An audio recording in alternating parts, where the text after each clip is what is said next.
السلام عليكم ومرحبا بكم في القناه ديالي. كنتمنى تكونوا كلكم بخير وعلى خير ان شاء الله.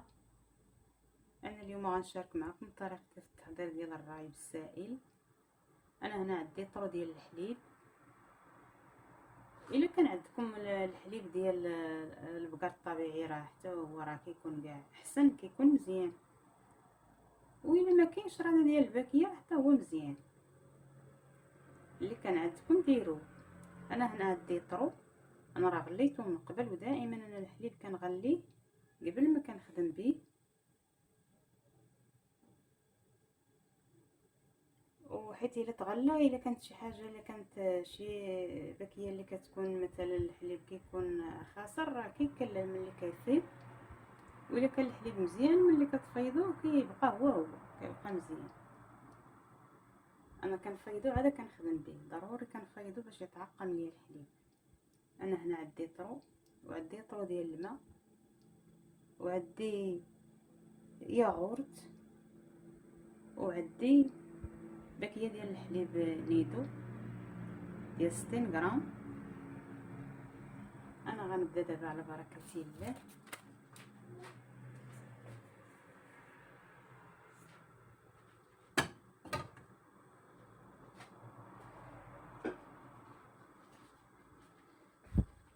رجعت معكم بعد ما جبت الكوكوط ديالي. دابا انا بسم الله غادي نخوض 60 غرام ديال الحليب.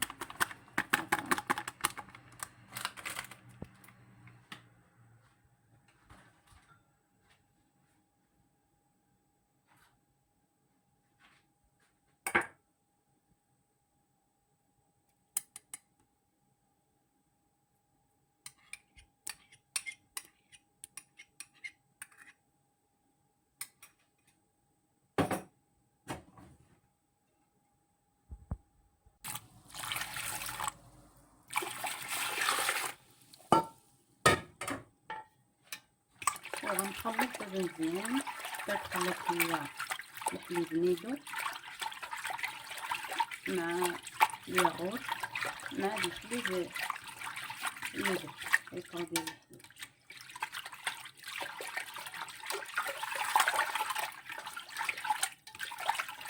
ملي تفيضوا الحليب خليه حتى ينشف، ما ديروش سخون، حيت الا درتو الحليب سخون ما ينجحش معكم الرايب.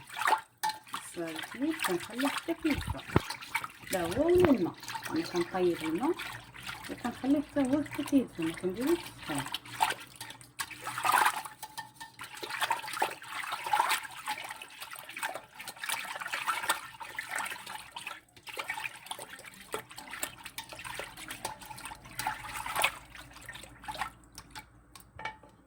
انا راه ما غنديرش فيه السكر، غنديرو غير هكا وراه كيجي زوين.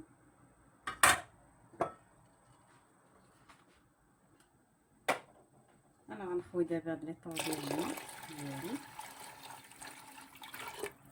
هانتوما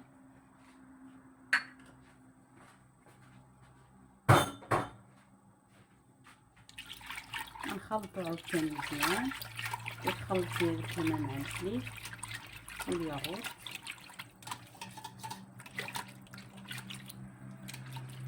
انا دابا غنسد الكوكوط ديالي وغنغطيها بواحد المانطه تكون سخونه، وغتبقى المده ديال 6 سوايع. من بعد ما دوز 6 سوايع ان شاء الله نرجع معكم باش نشوفوا الرايب ديالنا كيفاش وجد.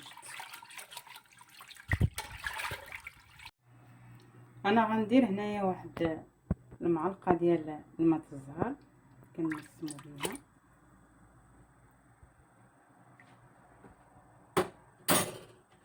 غنخلطو مزيان وغنسد الكوكوط.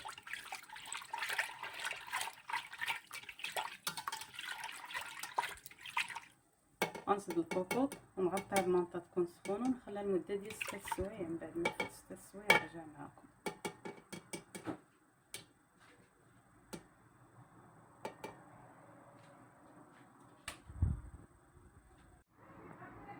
انا رجعت معكم بعد ما دازت 6 سوايع على الرايب ديالي، الرايب السائل دابا راه موجود.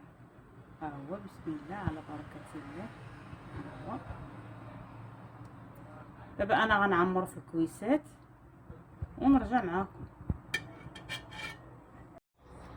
انا رجعت معاكم بعد ما خويت الرايب ديالي في الكيسان ديالو. انا راني غطيت الكيسان ديالي، درت لهم بلاستيك الغذائي وغندخلهم دابا للثلاجه وغنخليهم حتى يبردوا، ونرجع معاكم باش نكملوا بقيه المراحل. انا رجعت معاكم بعد ما برد ليا الرايب ديالي. انا دابا خرجته من الثلاجه وانا غنكمل معكم بقيه المراحل ديالو ان شاء الله. دابا انا غنحيد ليه هذا البلاستيك الغذائي اللي غطيته به ونرجع معكم. انا رجعت معكم بعد ما حيدت البلاستيك الغذائي على الرايب ديالي. دابا انا وجدت هنايا المكسرات اللي غندير ان شاء الله في هذا الرايب السائل. وهذا الرايب السائل هذا راه كيبقى المده ديال 7 ايام، كيبقى في الثلاجه، ما كيخسر، ما كتوقع ليه حتى حاجه. صايبوه ان شاء الله وحطوه في الثلاجه. دابا الصيف هذا ان شاء الله اللي جاي، وكنبغوا نغيروا شويه كل مره كنبغيو نديروا حاجه، نبدلوا شويه في هذا الصيف. راه كنبغوا نديروا عصيرات، نبغوا نديروا الرايب باش كيكون الحال سخون، كنبغيو شي حاجه بارده. وهذا الرايب راه زوين وكيكون اقتصادي. انا هنا عندي في هاد المكسرات عندي الكركاع وعندي التمر مقطع وعندي الزبيب وعندي اللوز وعندي البنان تما مقطع. هما اللي غندير ان شاء الله في هذا الرايب السائل ديالي.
هانتوما كنخلطوه مع بحال هكا.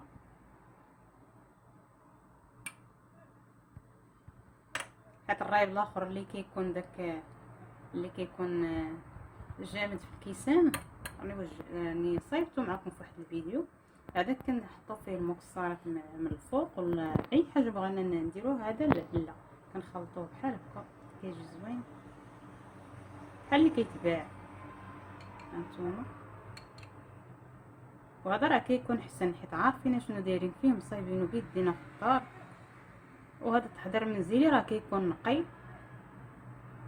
وكتكون شي حاجه اللي مصايبينها على يدينا وعارفين شنو دايرين فيها، كتكون صحيه.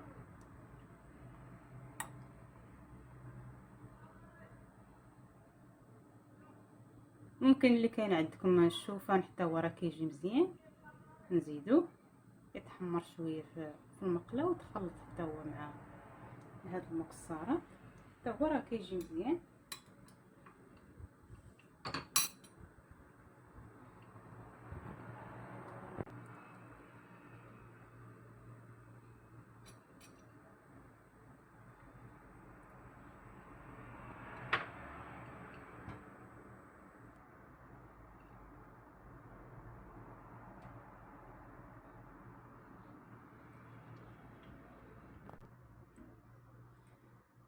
انا دابا هادو غندير ليهم البنان ان شاء الله.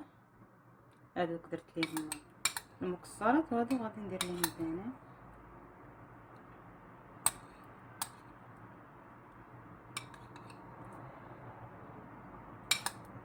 نبدلو في هذا الصيف كل مره نديرو حاجه باش ما تطلعش لنا الحاجه في الراس. هانتوما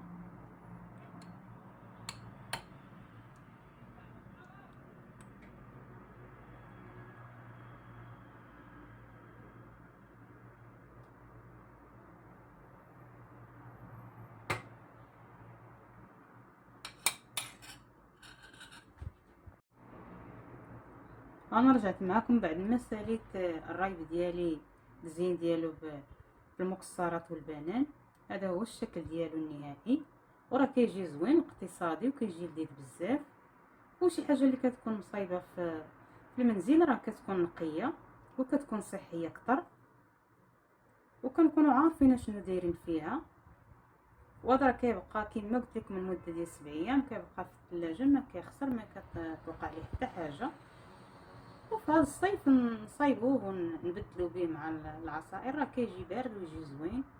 وشي حاجه اللي كتكون محضره في المنزل راه كتكون صحيه وكتكون مفيده للصحه ديالنا، وعارفين شنو دايرين فيها. يعني شي حاجه اللي كنكونوا خادمينها في الدار ما كتكونش فيها شي حاجه اللي ما كتكونش فيها ماده حافظه ولا حتى حاجه، عارفين حنايا شنو حاطين في داكشي اللي مصايبين، كيكون نقي. كنتمنى الفيديو ديالي ينال الاعجاب ديالكم، وإلا عجبتكم الطريقه ديروا جيم وتابوناو في القناه ديالي.